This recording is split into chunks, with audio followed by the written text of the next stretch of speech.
Мына бүгүнкү күндө мына азыр айтып кетишти. Менин адресиме абдан катуу сөздөрдү айтып атышат. Сиз мени эки эле жолду көрүп турам азырчы. Сиз менен же соттошушум керек, же болбосо эшикке чыгып бирме бир чыгышым керек, эркекче ошондой иш кылышыбыз керек болуп турат да. От некоторых таких лиц они не проходят. Я готов к любым исходам и к любой встрече. Если вы мужчина, вы должны прийти и доказать оба расклада. С этих мошенников убрать с администрации президента тем, что они ими прикрываются и пытаются здесь, в стенах Джоур-Кенеша, и на улице, и на других высоких кабинетах прикрываться именем президента. Арыздын маңызын жаңы түшүндүрүп берип койдум, мен ойлоп сурайын дедим эле да, эмне себептен кетти. Өз каалоосу менен кетти да? Ооба, өз каалоосу. Өз каалоосу менен. Тилекке каршы, урматтуу коллегалар, биз акыркы бир айда мындай тарбиясы бар, интеллигенттүү адамга чоң чабуул жасалды. Уяты жоктор тараптанчы. Биз ошого кайдыгер карап койдук.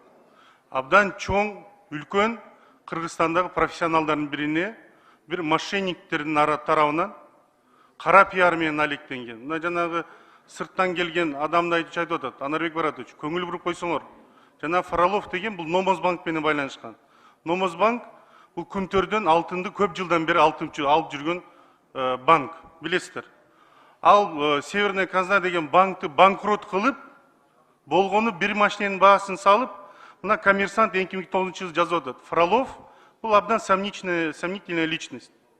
Буга кайта жаңы банк ачканга биз таң калып отурабыз деп турчу. Эмне Кыргызстан мошенниктердин, мындай ар кандай көз боемочулардын жери болуп калды. Аны бул жака алып келгендер адан өткөн көз боемочулар.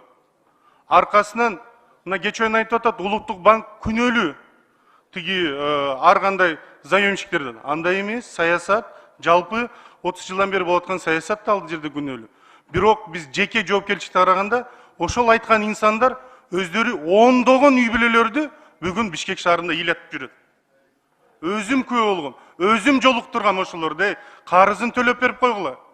Бирок ошол алдамчылар бүгүн публичный поле, Жогорку Кеңештин трибунасын колдонуп, ошол высокопрофессиональный банк системасын түшүнгөн Толкунбек Абдыгуловго чоң чабуул жасалды.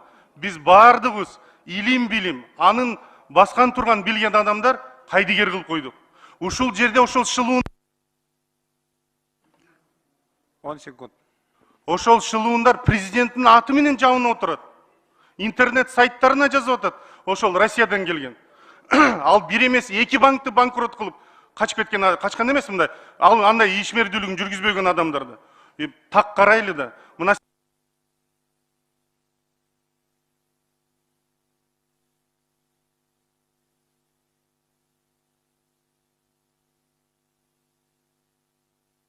Рахмат. Сиз туура айтып атасыз, Абдыгул. мындай картина туулуп калды да, Анарбек Баратович. Ушундай бир Абдыгуловду бир нечен эл аралык шылуундар, мындай бир пиар акциялар менен, ар кандай коомдук угуулар менен, ушул эле Жогорку Кеңештин трибуналарын колдонуп кетиргендей болуп калды. Ошон үчүн жана сиз айткан комментарийиңиз абдан жакшы. Президент Толкунбек Абдыгуловдун жумушуна ыраазы, сиз жакшы профессионал экенин билебиз деп айтып калдыңыз, комментарийиңиз бул бир тарап мен ойлойм жакшы экен деп. Бирок биз, мен ойлойм, Анарбек Баратович, сиздер көңүл буруп коюшуңуздар керек администрация президента. Ким, кайсы шылуундар бүгүн президенттин жана президенттин администрациясына жогорку кызматта болгон биздин аткаминерлердин аттарын жабынып, бүгүн чоң кабинеттерге кирип жүрөбүз деп туруп Кыргызстанда бир шылуундук схеманы алып келип калбасын. Мен Анарбек Баратович дагы бир жол кайталап коем. Буну расмий түрдө силер жокко чыгарып койгула. Анткени бүгүн ал ысымдарды айтып, жабынып, ар кандай схемаларды ишке ашырбасын. Кийинки сөз тогда Ибраев Саматбек Кулукеевичке берилет.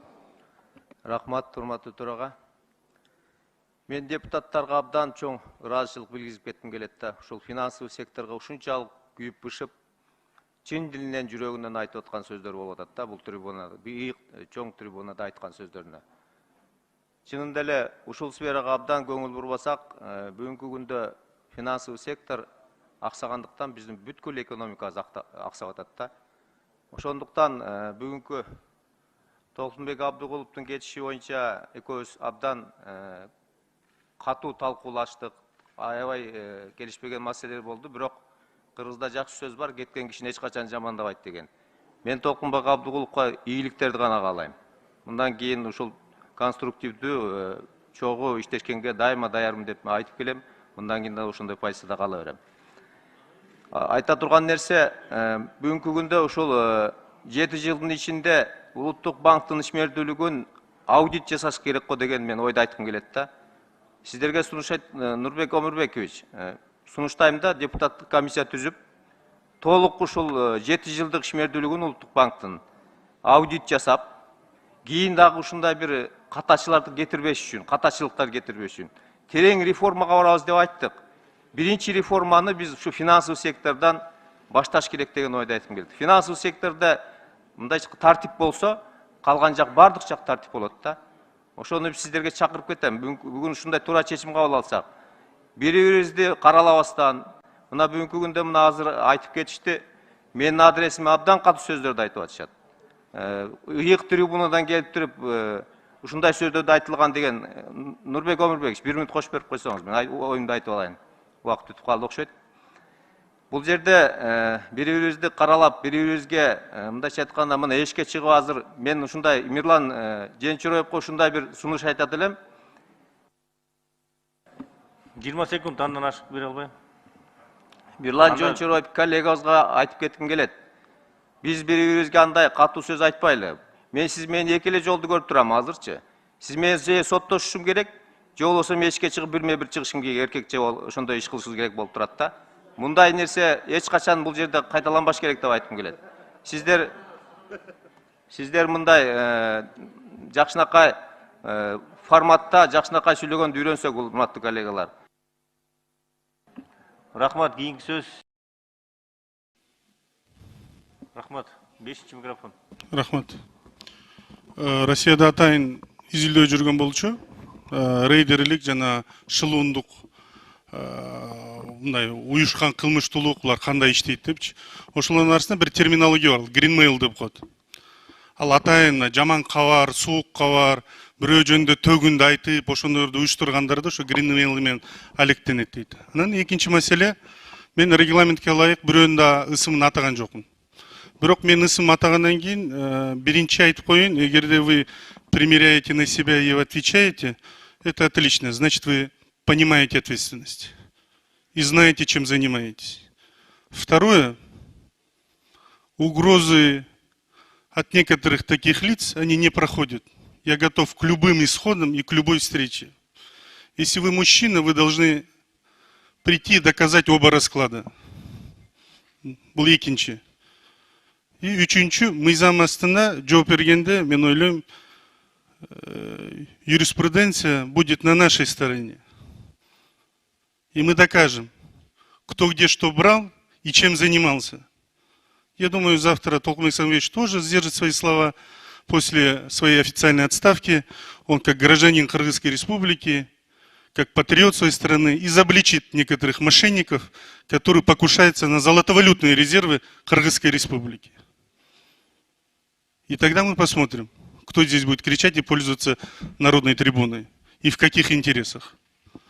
А администрации президента рекомендую, Андрей Баратович, всех этих мошенников убрать с администрации президента, тем, что они ими прикрываются и пытаются здесь, в стенах Джоур-Кенеша, и на улице, и на других высоких кабинетах прикрываться именем президента. Буну жокко чыгарып коюшуң керек, что вы не имеете отношения к этим непонятным лицам, которые бродят в Кыргызской республике.